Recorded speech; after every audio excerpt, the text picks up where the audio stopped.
Hello crafters and welcome back to my YouTube channel. My name is Deepa from DeeZinesByD and today I have a post on behalf of the makers movement for you. So today I want to share with you this card that I made using the summer collection which was released by the makers movement in May.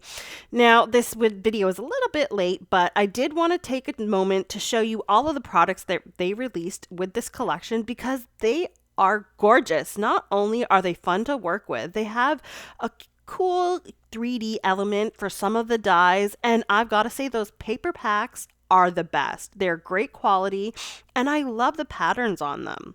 So let's go ahead and look at what we've got. So this is one of the paper packs. It's called Sweet Summer, and look at all those beautiful vibrant colors. Now it comes with 24 sheets and you get 4 of each pattern, so there's 6 patterns and they are double-sided. So since you get 4, it's not too bad if you say use one paper and kind of miss the pattern on the back. Now this is the other paper pad. This is Rainbow Sprinkles, and you can see it has a bunch of beautiful sprinkled and confetti backgrounds that you can use for tons of, say, birthday cards. So here's the first half of the set. I would say this is the summer portion of this release.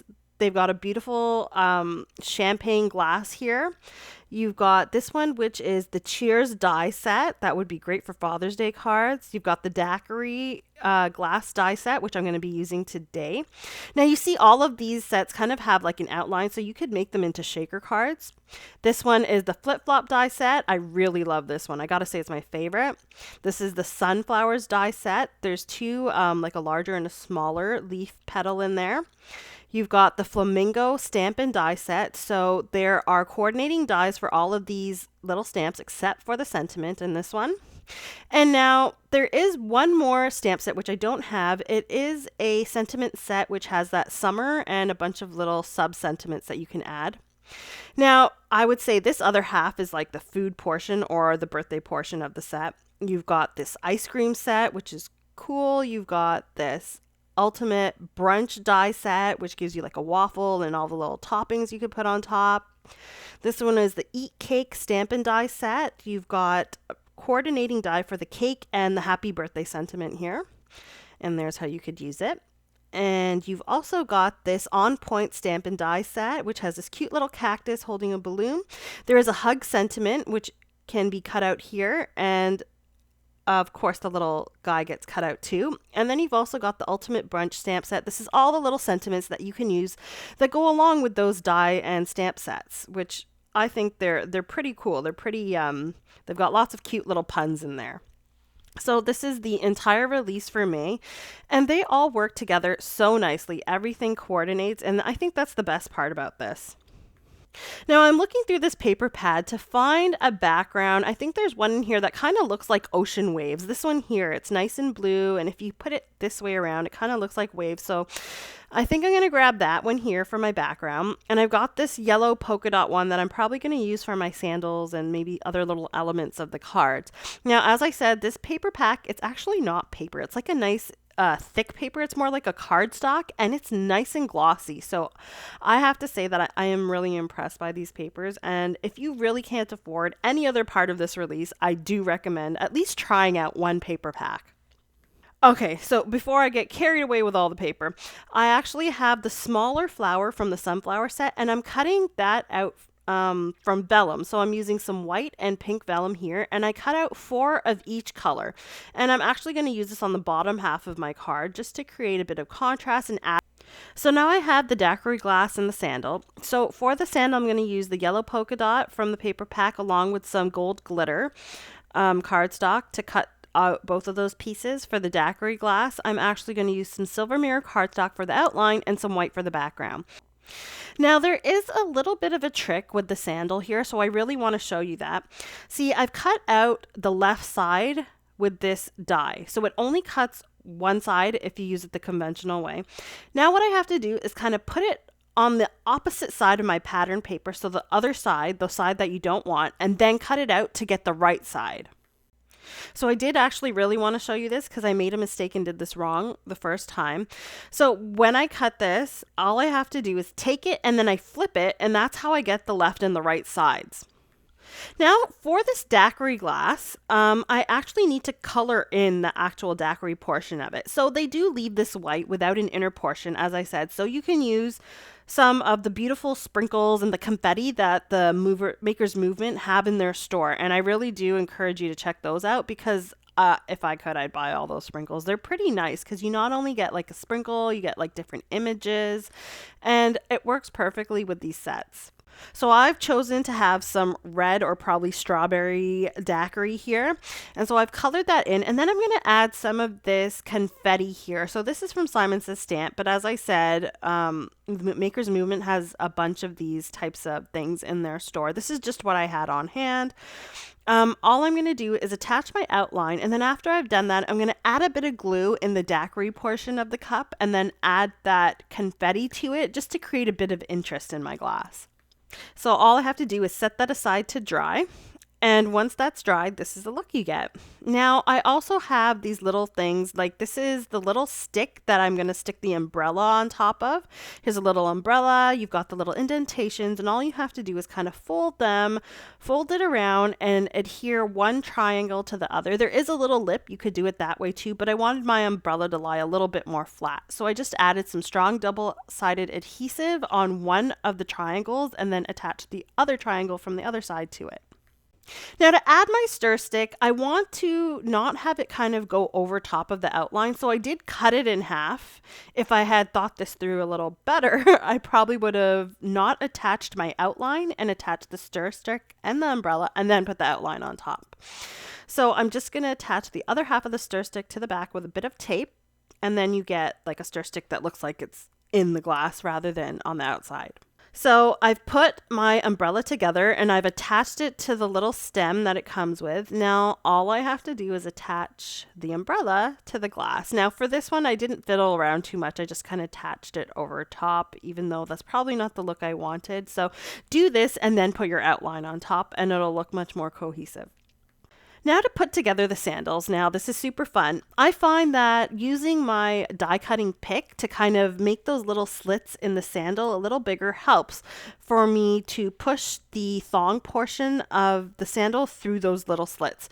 So once I've widened it a bit, I can easily stick those pieces through the left and right side, and then the top portion through that little slit at the top. And once I've done that, I just pull the pieces around the back and attach them to the back with a little bit of tape. This was just the method that worked best for me. You could probably maybe attach some double-sided adhesive to the ends of those little pieces of the thong and then take those off and attach them, or anything that works to adhere these to get this beautiful final look of this cute little flip-flop. So here's the cute little flip-flops you get along with that daiquiri glass, and they just work so well together. I made the umbrella kind of match the sandals with that yellow polka dot paper. And as I said, this is how you get everything to coordinate. So when you use those pattern papers with your dies, you don't even have to think, and everything just kind of goes together. They kind of take the thinking out of this whole putting everything together and finding a color scheme for you. Now I went ahead and I cut down that wave background and I attached it to a 5x7 card base. I like making bigger cards, but you could probably fashion this for a smaller card as well. You just might not have as much room for 2 centimeters. So now that I've got that background on there, I also added a little strip of blue, which I thought matched the blues in the pattern paper there. And now I'm adding all of those cute little sunflower cutouts from vellum on the bottom. Now I just wanted this to create, like, I guess a bit more of a Hawaiian type theme, kind of like a lei. So that's how I attached them here in these 2 different colors. And because it has that vellum, that see-through effect, you can see the pink on the white, and it creates a bit of a lighter tone when the white overlaps with the pink. And I just thought that that worked well, and it matched the pattern paper, and that's why I went with the pink. And so once I have everything on there where I want it, I just cut off all of those little overhanging pieces, because otherwise it's not going to fit in my envelope, especially because I did go with a bigger card. And then all I have left to do is attach this piece of vellum and all the other pieces. Now I did try putting this together without that vellum, but thought that the pattern paper kind of overpowered the card. So adding this little piece of vellum just helps your little die cut pieces on the front stand out a little more. Now for the sentiments, I did use that birthday set that I showed you earlier in the video, and I stamped out with Versamark ink the Let's Party and the Happy Birthday, and I heat embossed them with some Ranger Princess Gold embossing powder. And I think for the Let's Party, I decided to go with a sentiment banner because it was a sub-sentiment. And then for the Happy Birthday, there is a coordinating die that comes with the scent to cut that out. So as I mentioned, when you look at this release, you can see there's more of like a summer vibe for one half of the release, and there's more of like a birthday vibe for the other half. So it's kind of like a 2-in-1 release, which is another thing that I really liked about this. And in like another card that I'm going to have coming up, I'm going to show you how I use both of those pattern papers together because they do actually work together as well. So now I'm going to go ahead and assemble the card. I'm attaching the Daquiri glass along with the sandals with a bit of liquid glue for that umbrella, and also with some foam squares. Now, my foam squares are homemade, and what I basically do is attach some double-sided adhesive in the larger size on either side of a piece of craft foam, and then I cut them to strips into small squares to use. Then I went ahead and attached the 2 sentiments with some more foam squares, and to just jazz this up a little, I decided to add some embellishments with my Pink Fresh Studio Glacier jewels. Now, I also have these nail art gems. They're in like small sizes because they're meant to go on your nails. So I thought that they would work nicely, and I tend to place them in groups of 2 on little areas of my card to kind of highlight my die cuts. So that's basically my little rule of thumb. I use the bigger jewels for the background and then the tinier jewels to highlight my die cuts. So this is the final card that you get. It's got such a great summer vibe to it, and as I said, I love those vibrant colors that were picked for this release. They work so perfectly for summer. And I do recommend checking out the Makers Movement website. Just go ahead and search Makers Movement, and you'll go ahead and find the site, and you'll see all of these beautiful products which coordinate and work so well together. If you liked my video, go ahead and give me a thumbs up and subscribe. I'm definitely going to have some more inspiration for this release. And if you want to buy these products, I have everything linked within my blog, which is in the description below. You can go ahead and check that out. I hope you all have liked my video and you've been inspired, and I hope that you have a great weekend, and I'll see you again next time. Bye.